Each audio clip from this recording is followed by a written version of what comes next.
Continuamos informando aquí en Noticias Caracol en Vivo. Gracias por estar con nosotros. Vamos a hablar de un tema muy importante porque hoy se conmemora el Día de las Manos Rojas, iniciativa mundial que llama a la acción para detener la vinculación de niños y niñas en los conflictos armados, movilizando a la sociedad y sensibilizando para prevenir el reclutamiento de menores de edad. El reclutamiento de menores por parte de grupos armados y criminales se ha disparado en toda Colombia. Durante la última década, cientos de niños han sido invitados a unirse a grupos violentos con falsas promesas de riqueza, estatus y protección. Este crimen de guerra afecta de manera desproporcionada a las comunidades étnicas de Colombia y a quienes viven en zonas de conflicto. A esta hora de la tarde nos acompaña Elizabeth Dickinson, que es la subdirectora para América Latina de International Crisis Group. Gracias por estar con nosotros, Elizabeth. Muchísimas gracias por tomar el tiempo de hablar sobre este tema tan importante. No, por supuesto, de toda la importancia. Tenemos una cifra y es que cada 20 horas es reclutado un niño en Colombia. Qué impresión esta cifra, ¿no? Sí, la verdad, y las cifras no muestran la gravedad del problema, porque por el mismo miedo de reportar el crimen, de denunciar, muchas familias que viven en medio de estas situaciones no pueden reportar ni denunciar el crimen, con el miedo de que sus propios hijos pueden pagar las represalias del grupo armado para hablar en contra de ellos. Elizabeth, ¿qué hay detrás del reclutamiento en materia de los abusos que se generan para los niños que son reclutados? ¿Qué han encontrado ustedes? Pues mira, yo soy investigadora del conflicto y en el transcurso de recorrer el país, la verdad es que yo terminé trabajando sobre el reclutamiento casi por accidente, porque se me fue muy evidente, por más zonas que yo visitaba, de que la presencia de menores de edad dentro del conflicto está cambiando la configuración de la lucha. En el sentido de que los grupos armados y criminales hoy dependen de tener niños en las filas para sus propias tácticas y estrategias. Y les doy un ejemplo muy nefasto que encontramos en terreno. Hay varios grupos armados que utilizan los niños como escudos humanos, y emplean una estratégica que coloquialmente se llama la cortina. La cortina significa que rodean los comandantes, digamos, de mayor rango, los mandos medios y los comandantes, por niños. O sea, protegiendo el corazón de la organización por combatientes menores de edad, asegurando de que cualquier muerto en situación de combate, los primeros que van a sufrir las consecuencias son los niños. Los comandantes se rodean de niños para evitar captura, para evitar operaciones de la fuerza pública. Entonces, aprovechan de los niños para llenar, digamos, los roles dentro de las filas, que son realmente los más riesgosos y que son en los ojos de los comandantes desechables. Por eso es que hablamos de que los grupos armados dependen de los menores, según lo que usted nos está contando, para mantener el control territorial. Los niños realizan tareas de alto riesgo, sufren abusos y son ejecutados si se les descubre intentando escapar. ¿Cómo es esto, Elizabeth? Pues precisamente es una regla, digamos, básicamente conocida entre los grupos armados de que cualquier niño que intenta huirse paga el precio de muerte. Y por lo mismo, o sea, con el conocimiento dentro de los grupos que las condiciones tan graves, que cada momento muchos niños intentan eso, llevan un niño, una niña, en muchos casos, la mayoría que hemos encontrado, llevan niño a una zona totalmente distinta de su comunidad natural. Es por decir, los niños de Cauca los llevan a Guaviare, los niños de Cauca los llevan a Huila. Eso para que los niños estén desubicadas y no pueden escapar. En el último año, la República ha descubierto varias situaciones en lo cual agarran a los niños que las casas menores dentro de la. Vamos a retomar la comunicación 4:39 minutos y ya regresamos con Elizabeth, que estamos teniendo unos problemas de conexión. Sin embargo, dentro de este informe hablan de lo que debe hacer nuestro país. Colombia debe actuar con prontitud, dicen ellos, para identificar a los menores en riesgo, aumentar la protección en las escuelas, en los colegios, y hablan precisamente de la necesidad de tomar decisiones inmediatas a propósito de las cifras. Cada 20 horas es reclutado un niño en Colombia. Elizabeth, quisiera que tocáramos ese tema que tiene que ver con lo que debería hacer el país. ¿Cuál es el llamado que se hace a nuestro país en materia de, tenemos las cifras, pero tiene que haber una solución? Precisamente para nosotros es muy clave la prevención de reclutamiento.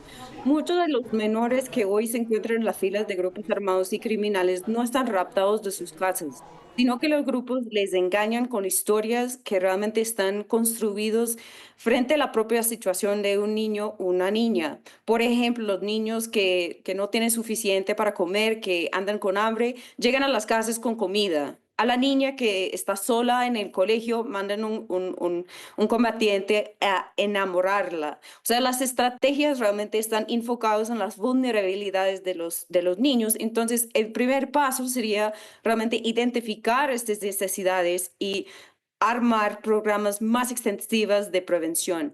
Yo creo que mucho más también se puede hacer para la recuperación de los niños.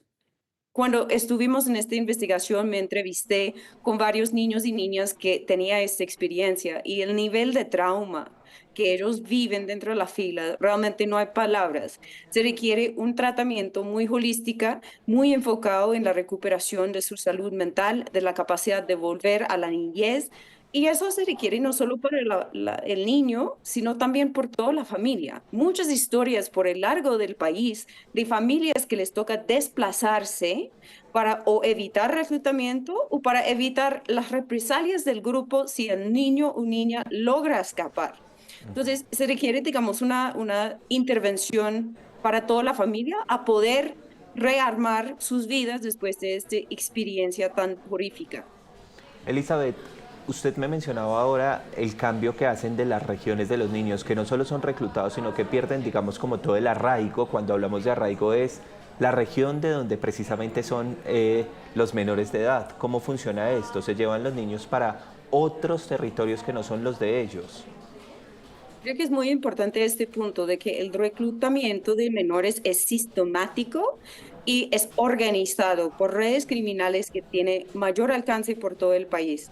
Estamos hablando de reclutadores en esencia profesionales, que tienen no solo la capacidad de identificar niños vulnerables, sino engañarlos y luego transportar los niños a los lugares del país donde hay, por ejemplo, expansión de grupos armados y así necesidad de hombres o personas en combate, también donde hay confrontaciones entre varios grupos y se requiere una mano de obra. Los niños se prestan para carne de cañón, una situación, la verdad, muy marcada, por ejemplo, en zonas Catatumbo, Guaviare.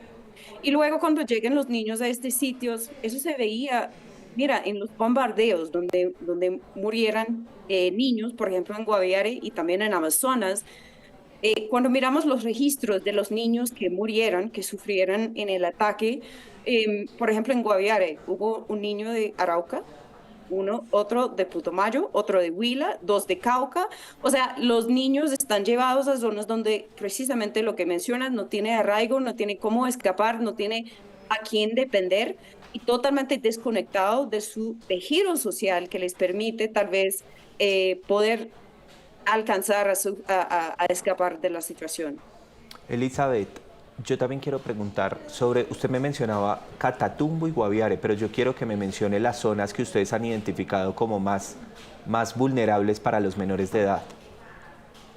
Pues justamente hay dos características de zonas donde más hemos encontrado el fenómeno de niños y niñas en las filas. Son zonas de expansión de grupos armados y zonas de combate, zonas donde hay confrontación activa. El reclutamiento pasa en todo el país. Cauca queda muy afectada. Desproporcionadamente, las comunidades étnicas y indígenas sufren de reclutamiento, pero pasa en todo lado, pasa en Medellín, pasa en Huila, pasa en Putumayo, Caquetá. Realmente, si uno mira una mapa de los casos conocidos de reclutamiento, afecta a todos los departamentos de Colombia y pasa por todos los grupos armados y criminales de mayor alcance en este país. Ustedes, con base en este estudio que han hecho, con las cifras que yo he mencionado, esta es la tercera vez que la menciono, cada 20 horas es reclutado un niño en Colombia, ¿cómo logran llegar a esos datos? Pues nosotros dependemos realmente de los datos que recolectan la Defensoría, que es la institución del Estado que más confianza tiene en las comunidades. Yo creo que ellos hacen un trabajo realmente muy valiente en intentar acercarse a las poblaciones para generar la confianza necesaria para reportar esas situaciones. También es muy importante el trabajo que hacen varias comunidades étnicas por el largo del país, que tienen sus propios sistemas de recolección de datos basados en el alto conocimiento que ellos mantienen sobre el territorio. En Catatumbo, por ejemplo, hay redes de madres que también hacen seguimiento. El problema con las cifras es que realmente siempre sabemos que haya un sobregistro. Otra forma que podemos usar para entender la gravedad, la magnitud del problema es mirar los muertos de combate. En situaciones recientes de combate, por ejemplo en Catatumbo o también en Guaviare, estamos hablando en ciertas organizaciones armadas de hasta 30-40% de sus combatientes pueden ser niños. Si uno hace la matemática, estamos hablando realmente en el largo del país, sin duda, más que 1.000 niños y niñas en las filas y probablemente mucho más. También quiero hablar del Día de las Manos Rojas, que es como arrancábamos este contacto. Elizabeth, ¿por qué es importante este día, esta fecha? Digamos, alzar la voz en contra de lo que está pasando en materia de reclutamiento. Pues según hemos encontrado, realmente no se puede hablar del conflicto armado hoy en día en Colombia sin tener en cuenta de que hay niños y niñas obligados a ser parte en todos los momentos de la violencia. Y eso es fundamental porque estamos perdiendo una generación de esperanza, una generación que puede superar el conflicto.